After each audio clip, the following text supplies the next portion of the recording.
Bienvenidos y bienvenidas a un nuevo episodio de Telco Talent, un podcast de Optare Solutions. Hoy recibimos a Luis Álvarez Satorre, presidente para EMEA de Neoris. Con él hablamos sobre gestión y liderazgo en compañías globales. Soy Manu Ojea y empezamos aquí en Telco Talent.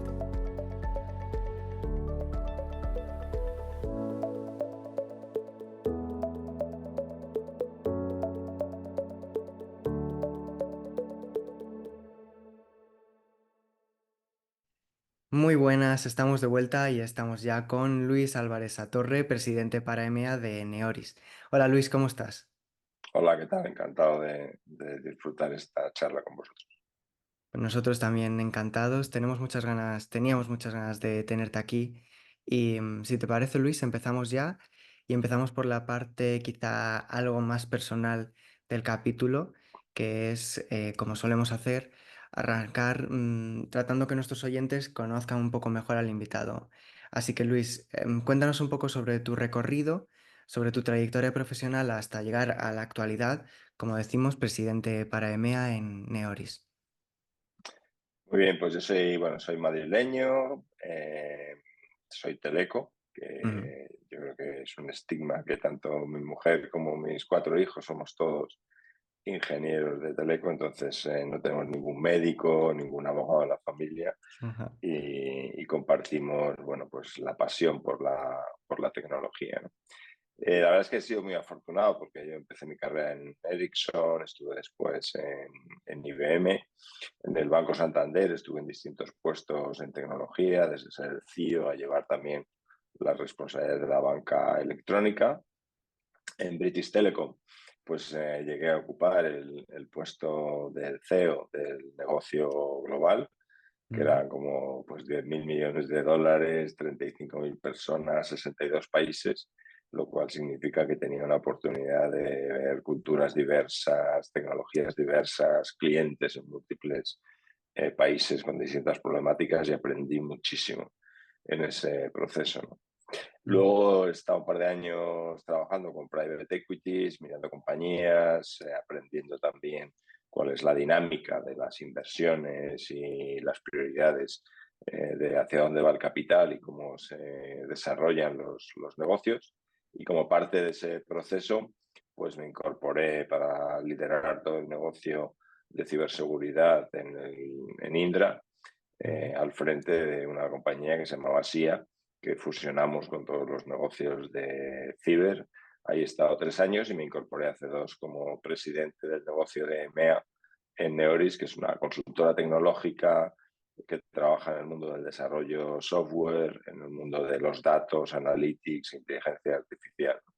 Así que, bueno, una trayectoria apasionante, muy cerca de los clientes y aprendiendo continuamente mucho, ¿no? Que yo creo que es lo que nos toca a todos, el never stop learning que dicen los ingleses. Ajá.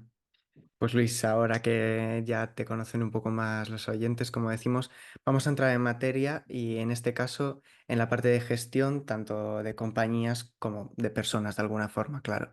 En tu caso, lo mencionabas, has estado dirigiendo compañías muy globales y queremos preguntarte cuál es la clave.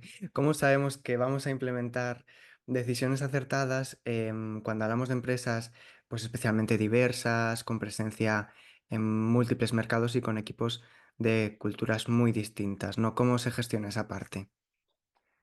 Pues la verdad es que una de las cosas que aprendí en todo este proceso, que no existía una guía fácil o una orientación de cómo hacerlo, ¿no? Es como Ujú. lo de que no hay un libro sencillo para ser padre de tus propios hijos. Claro. Pero lo que hice fue, decidí escribir uno.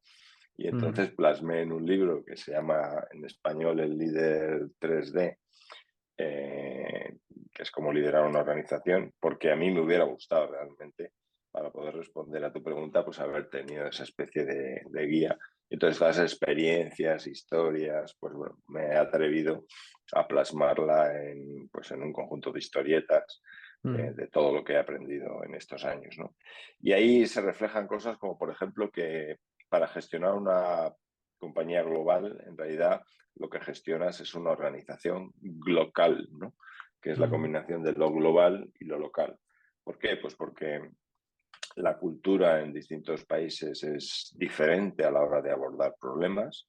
mm, Es verdad que los ámbitos regulatorios de impuestos, incluso de comportamiento de los negocios, la manera de aplicar distintas estrategias pues en banca es distinto en Europa que a lo mejor lo es en Latinoamérica. ya, Sin duda, los entornos, como decía antes, ¿no? Desde el punto de vista de protección de datos, por ejemplo, pues no es lo mismo Estados Unidos que Europa. Hemos visto en inteligencia artificial el acta europeo mm, orientado cómo gestionamos la inteligencia artificial y hay muchos otros sitios donde todavía no existe. Es ya, decir, que yo creo que hay que entender el ámbito global y el local.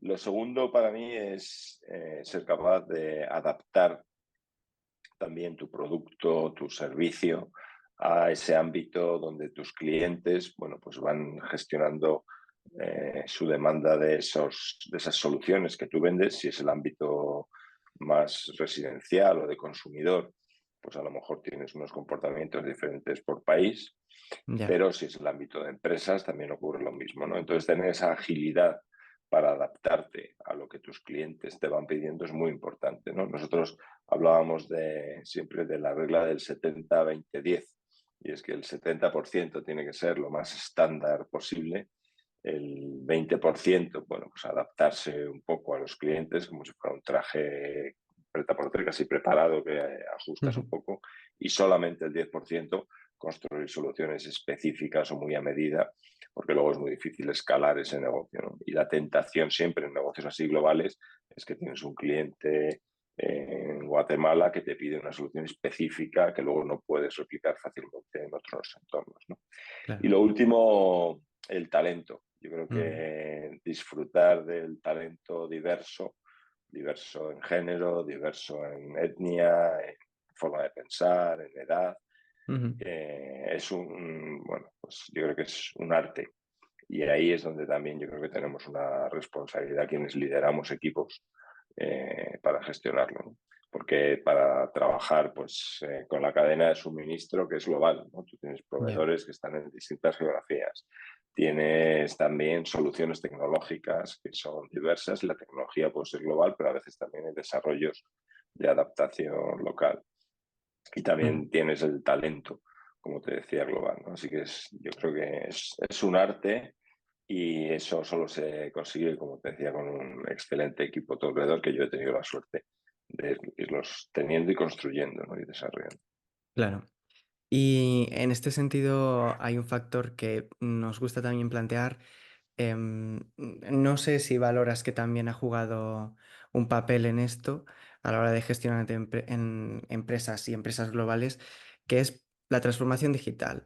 No sé, especialmente en las últimas décadas que parece que se ha ido acelerando con un ritmo casi vertiginoso.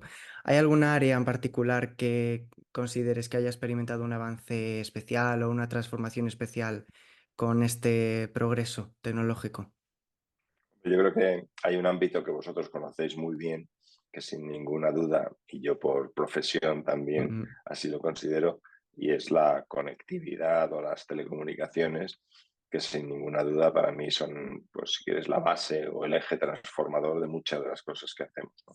ya. Porque cuando uno accede a una plataforma de comercio electrónico para comprarse algo que no tiene fácilmente o que necesita, pues gracias a las telecomunicaciones que hay por debajo, y que existen entornos conectados, eso es posible. Ujú. El cómo nos comunicamos desde cualquier sitio a cualquier hora con las redes móviles, pues sin ninguna duda es también un acelerador, un catalizador de relaciones humanas, de oportunidad de estar al servicio de alguien pues, en cualquier momento del día y también de estar cerca de nuestras familias o nuestros seres queridos, ¿no? Entonces, para mí, el eje vertebrador, si quieres, de Ujú. esta transformación digital, social, en el fondo son las telecomunicaciones, ¿no? Y ahora, si quieres, podemos hablar también de otras tecnologías Hablamos, sí, sí. que están alrededor, ¿no? Desde luego, asociado también a eso, o si quieres, para multiplicar ese factor de disponibilidad de servicios casi en cualquier sitio a cualquier hora, ¿no? Que parece que vivimos Ujú. en un mundo martini, que da el Sí. anuncio y es a la hora que estés y donde estés, ¿no?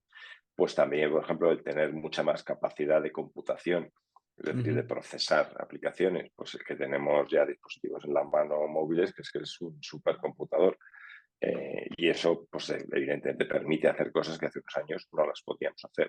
Ujú. Si vemos también en ese ámbito los servicios que se montan en la nube, pues bueno, pues también eso es posible gracias a las comunicaciones, pero también porque existe software que se comparte entre muchísima gente y acelera también la utilización de tecnología. Hay muchas compañías que se llaman las nativas digitales, que en realidad lo que hacen es que en vez de tener que hacer una inversión en ordenadores, en sistemas y aplicaciones, pues van pagando por el uso Ujú. que hacen de esas soluciones de negocio y conforme su negocio prospera, pues también pues, pueden ir gastando más dinero, entonces se acomoda mejor cuánto inviertes asociado a qué tal te va como líder de tu negocio, ¿no? Ujú. Y por último, yo creo que también todo lo que tiene que ver con las relaciones personales, sean redes sociales, Sí. sea comunicación de todo tipo. Y ese efecto que lo veíamos en tecnologías más tradicionales en un momento determinado, pues yo creo que en los últimos meses se ha acelerado también con la inteligencia artificial, ¿no? Ujú. Una inteligencia artificial que no ha nacido ahora. Me No. río porque en el año 1956 un americano, John McCarthy, acuñó el término inteligencia artificial y hablaba ya de los sistemas que eran capaces de replicar parte de las cosas que nosotros pensamos, ¿no?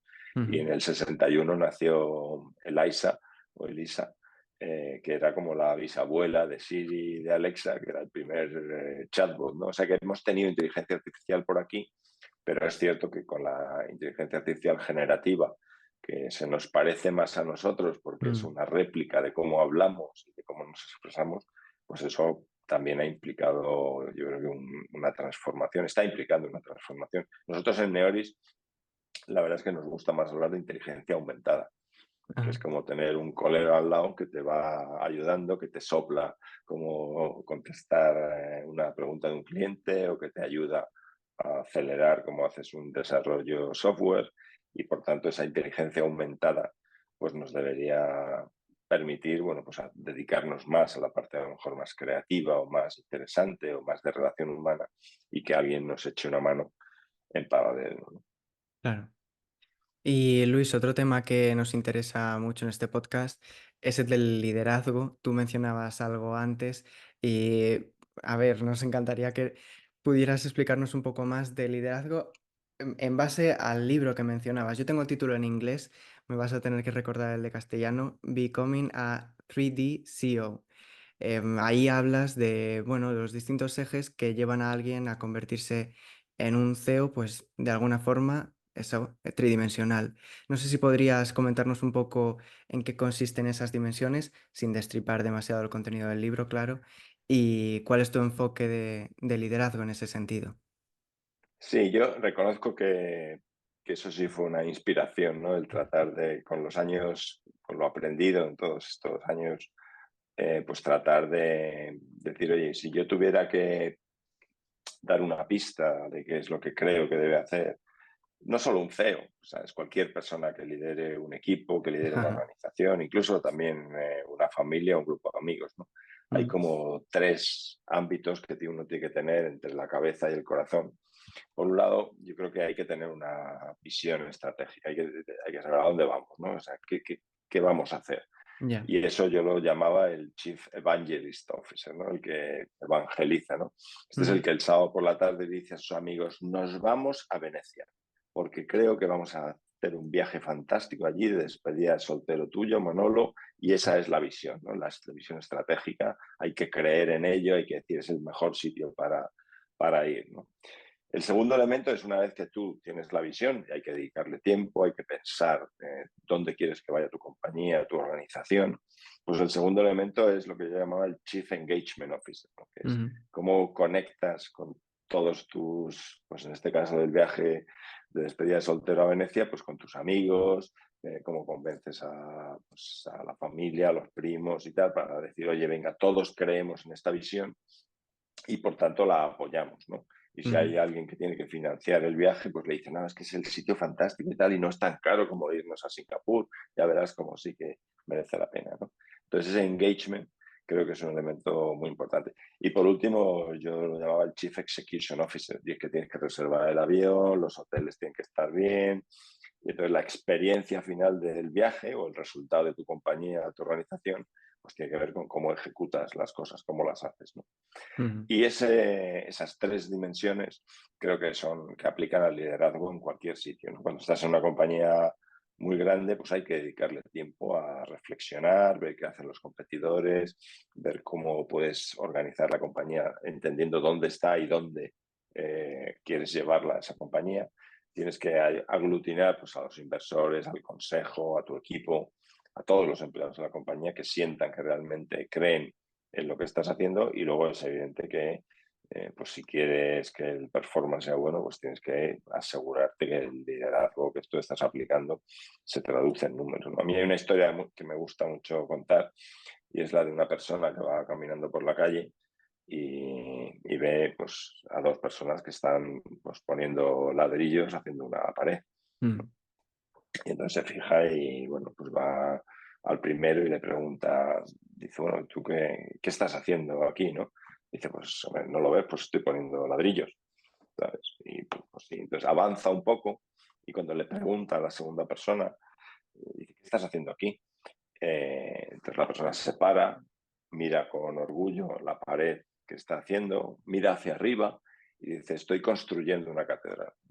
Entonces, si tú ujú, consigues que tu equipo se sientan constructores de catedrales, pues es evidente que su trabajo lo van a hacer mejor, porque dice, oye, eh, la visión es la catedral, he conseguido motivar al equipo y eso significa, pues, oye, el arquitecto, el jefe de obra o quien ha liderado eso ha explicado, oye, esto lo estamos haciendo por esta razón, porque esto es una catedral, es un edificio que trata de reflejar una manera distinta de contemplar el mundo y tú estás contribuyendo a hacer eso. Y tu papel, pues no es poner el pináculo de la catedral, tu papel es que esta pared esté bien. Entonces, la ejecución es mejor si tú sabes para qué la estás haciendo y luego puedes conseguir oye, pues que la calidad de los materiales sea buena, que se haga en tiempo. Y eso para mí es las tres dimensiones de ese liderazgo que trata de reflejar bueno, pues el libro y en cierta forma quienes me conocen mi manera de contemplar la gestión o el liderazgo. ujú. Genial, pues Luis, vamos llegando al final de este capítulo, pero antes de cerrar, nos gustaría pedirte que nos dejes con un mensaje final, un poco a modo de consejo para todas las personas que nos escuchan. Eso sí, esas líderes emergentes que, como dices tú, ejercen el liderazgo, no necesariamente CEOs, pero en distintos ámbitos de su vida. ¿Cuál sería un consejo práctico y primordial que les ofrecerías para que puedan ponerlo en práctica a partir de hoy mismo y que puedan mejorar sus habilidades de liderazgo? Eh, me voy a permitir contar más de uno, ¿sabes? Ujú, Aunque dar sin consejos es problema. peligroso, pero son más casi actitudes Ajá, que cosas concretas, ¿no? Pero yo sí creo que, y eso lo aprendí de mi padre y me lo decía continuamente, y es, trata de ser el mejor en lo que haces, que es lo mismo que hacer las cosas con tu mejor yo. ujú, Y ahí la invitación es siempre a pensar, dice, oye, estoy haciendo esto de la mejor manera que yo puedo hacerlo. Y a mí por lo menos eso me ha ayudado mucho, ¿no? Porque a veces cuando te tocan tareas, porque claro, todo el mundo dice, ah, es que es fantástico, qué divertido es ser CEO de una compañía o dirigir un equipo. Bueno, pues a veces te tocan tareas que no son tan emocionantes o inspiradoras. Y yo ya. creo que ahí es donde el hacer cada cosa que haces de la mejor manera posible, a mí me parece un elemento muy importante, ¿no? Lo segundo, yo invitaría a algo que a veces no nos damos cuenta y es a ser generoso. Ujú, Generoso con la gente con la que trabajas, generoso en el esfuerzo con los clientes, y eso aplica también a tu familia, a tus amigos, sí. porque a veces somos muy competitivos y queremos siempre ser los mejores y liderar todo. Y yo creo que la generosidad a mí por lo menos me ha gustado mucho, ¿no? Y luego, lo último que yo también he aprendido, que es más divertido si haces que pasen cosas. Ujú. Y hacer que pasen cosas, ahí sí que yo llevaba un cuadernito, pues definiendo, pues hay gente que utiliza un bullet journal, donde te Sí. apuntas un poco qué quieres que pase, ¿no? Y Ujú. cuando te propones qué quieres que pase y lo anotas, pues te das cuenta que cuando vas decidiendo, porque todos tenemos un activo que está limitado y es el más valioso que tenemos, además de la salud, que es el tiempo. Ah, ya, sí. Entonces, si tú defines en qué quieres aplicar el tiempo, pues es evidente que lo vas a utilizar mejor, ¿no? Ujú. Entonces, yo mi invitación sería esas tres cosas, ¿no? Una, definir y hacer las cosas de la mejor manera que sepas o puedas, y si no, pues pedir ayuda. Ser capaz de hacerlas con generosidad, disfrutando en ese sentido de hacerlas en equipo, que yo creo que es un elemento muy importante. Y tercero, hay que apuntarse las cosas, pensar qué es lo que quiere hacer uno, tengas el trabajo que tengas. Porque Ujú. hay gente que dice, no, es que mi trabajo es muy rutinario. Bueno, pues tu trabajo rutinario puede ser excepcionalmente bien hecho si creas un entorno de muchísimo valor, ¿no? Ujú. Y lo último, que hay que celebrar. Hay que celebrar las cosas. Nosotros en mi familia, con mis hijos, con mi mujer, hablamos de abrazar la vida. Ujú. Pues yo creo que a veces se nos olvida celebrar y estamos mirando antes lo que nos falta que lo que tenemos, sea mucho, sea poco. Y, y yo creo que esa satisfacción por decir, oye, es que es lo que tengo, pero mira, hemos conseguido que ocurra esto, vamos a Ujú. celebrarlo antes de ir a buscar otro nuevo objetivo, otra nueva ambición, ¿no? Perdona que no me he sido capaz de dar solo uno. No, no, sin problema. Nos quedamos con esos consejos, esas actitudes que decías. Y ahora sí, Luis, llegamos al final de este capítulo. Luis Álvarez Torre, presidente para EMEA en Neoris, muchas gracias por pasar este rato aquí en Telco Talent. Un placer y desde luego desde Neoris, vamos, muchísimas gracias por la oportunidad. A vosotros. Y ahora nos dirigimos a todos vosotros y vosotras que nos escucháis. Muchas gracias de nuevo por estar ahí. Os animamos, como siempre, a seguirnos en las redes sociales de la compañía, tanto en LinkedIn como en Twitter, para estar al tanto de las noticias de este podcast Telco Talent y de Optare Solutions en general. Y de nuevo, muchas gracias por estar ahí, gracias por escucharnos y nos vemos en la próxima conexión.